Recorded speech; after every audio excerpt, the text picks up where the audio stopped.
కన్యా రాశి వారికి ఈ వారం చాలా వరకు అనుకూలంగా ఉంది. చేపట్టిన పనులు మంచి కలుసుబాటుతనంగా ఉంటుంది. పంచమ షష్టమాధిపతి అయిన శని సప్తమంలో ఉన్నారు. తృతీయ అష్టమాధిపతి అయిన కుజుడు సప్తమంలో ఉన్నారు. అష్టమంలో రవి బుధులు, రాశి అధిపతి దశమాధిపతి అయిన బుధుడు అష్టమంలో, వ్యయాధిపతి అయిన రవి అష్టమంలో ఉన్నారు. అయితే అక్కడ ఇద్దరు బలంగా ఉన్నా కూడా అష్టమ స్థానం దుస్థానం కాబట్టి ఏ పని చేసినా వెనక్కి వెళ్ళడం ఒక రకమైన మనోవేదన ఏర్పడుతుంది. భార్య మొత్తం మధ్యలో తెలియని ఒక ఆందోళన లేదా గొడవలు కానీ జరిగే అవకాశం గోచరిస్తుంది. కోర్టు సంబంధించిన వ్యవహారాలు సానుకూలంగా ఉంటుంది. పంచమ షష్టమాధిపతి శని సప్తమంలో ఉన్నారు. చతుర్థ సప్తమాధిపతి గురువు దశమ స్థానంలో ఉన్నారు. వ్యయంలో కేతు ఉన్నారు. ఒక రకమైన వైరాగ్యం, ఆలోచన విధానం మారిపోవడం ఇటువంటి జరుగుతుంటాయి.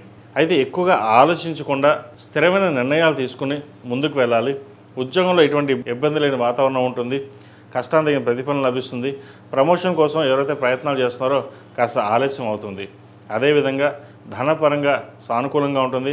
రావాల్సిన బెనిఫిట్స్ ఏవైతే ఉన్నాయో అవి మటుకు పుష్కలంగానే ఉంటాయి. చేయాల్సిన కార్యక్రమాలు ఏవైతే ఉందో మన పని మనం చేసుకుని వెళ్ళాలి అనే భావన ఉంటుంది. నూతన ఉద్యోగ ప్రయత్నాలు చేసేవారికి మంచి ఉద్యోగ అవకాశం కలిసి వస్తుంది. సాఫ్ట్వేర్ రంగంలో ఉన్న వారికి, రియల్ ఎస్టేట్ రంగంలో ఉన్న వారికి, కాస్మెటిక్స్, బ్యూటీషియన్, చిరుస్థాయి వ్యాపారస్తులకు, డెంటిస్టులకి, అదేవిధంగా వైద్యులు అన్ని రంగాల వారికి వీరికి అనుకూలంగా ఉంటుంది. అదేవిధంగా ఒక వ్యాపారాన్ని ప్రారంభించాలి, హోటల్ మేనేజ్మెంట్ కావచ్చు, పూజా సామాగ్రి కావచ్చు, ఏదైనా ప్రారంభిద్దామని అనుకుంటారు. ప్రస్తుత పరిస్థితుల్లో ఉన్న ఉద్యోగం చేసుకోవడం తప్ప ఎటువంటి కొత్త వ్యాపారాల జోలికి వెళ్లకుండా ఉండడం చెప్పదగిన సూచన.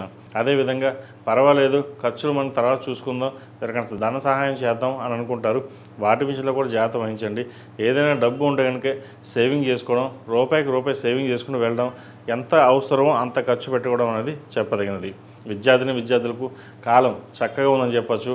మెరిట్ మార్కులతోటి మంచి విజయాన్ని సాధించగలుగుతారు. పేరు ప్రఖ్యాతలు వస్తాయి. అదేవిధంగా వైద్య వృత్తి, సాఫ్ట్వేర్ రంగంలో ప్రవేశించాలి అనుకునే వారికి మంచి చక్కటి అవకాశాలు కలిసి వస్తుంది. క్యాంపస్ సీట్లో వీళ్ళకి ఉద్యోగ అవకాశాలు వచ్చే అవకాశం తప్పకుండా గోచరిస్తున్నాయి. ఏదైనా సరే మన సంకల్పంతో మనం ముందుకెళ్ళాలి, మనకంటూ స్థానం సంపాదించుకోవాలి అనుకునే వారి చక్కగా ప్రయత్నాలు ప్రారంభించవచ్చు. అదేవిధంగా ఎవరైతే ప్రభుత్వ ఉద్యోగం కోసం ప్రయత్నం చేస్తున్నారో వారు చక్కగా ప్రభుత్వ ఉద్యోగం నోటిఫికేషన్స్ పడినప్పుడైతే దాని ప్రయత్నాలు ప్రారంభించండి. గవర్నమెంట్ ఉద్యోగం వచ్చే అవకాశం తప్పకుండా గ్రహతులు గోచరిస్తుంది. అదేవిధంగా వివాహ ప్రయత్నాలు చేస్తున్న వారికి ఒక సంబంధం కుదురుతుంది. సంబంధం చేద్దాకపోతే చేజారిపోయింది అనుకుంటారు, కానీ చేజారిపోదు.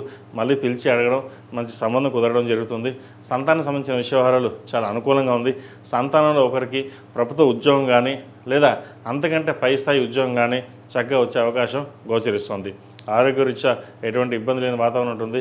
సహోదరి మధ్య ఉన్న విభేదాలు తొలగిపోవడం, స్థిరాస్తులకు సంబంధించిన విషయవహారాలు సానుకూలపడుతుంది. స్థిరాస్తులు ఒక చోట అమ్మి ఇంకో చోట కొనాలనుకుంటారు. అటువంటి పనులు చేయకుండా ఉన్న స్థిరాస్తులు ఉంచుకొని ఇంకా దాన్ని పెంచే విధంగా ప్రయత్నాలు చేయండి. అంతే తప్ప ఉన్న స్థిరాస్తులను అమ్మేసి ఇంకో చోట ఇన్వెస్ట్మెంట్ చేసి దాన్ని ఇంకో చోట అటువంటి తప్పుడు పనులు చేయకుండా ఉండడం అనేది చెప్పదగిన సూచన.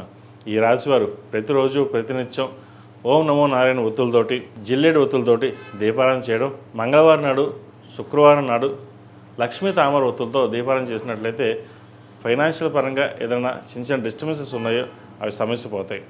అదేవిధంగా ఈ రాశిలో నిర్మించిన వారు అష్టముఖి రుద్రాక్ష మెడలో వేసుకోవడం చెప్పదగిన సూచన. స్త్రీలైతే ఇంద్రాణి రూపం మెడలో వేసుకోండి, మంచి ఫలితాలు సంప్రాప్తిస్తాయి. ఈ రాశిలో నిర్మించిన వారికి కలిసి వచ్చే సంఖ్య 5, కలిసి వచ్చే రంగు గ్రీన్.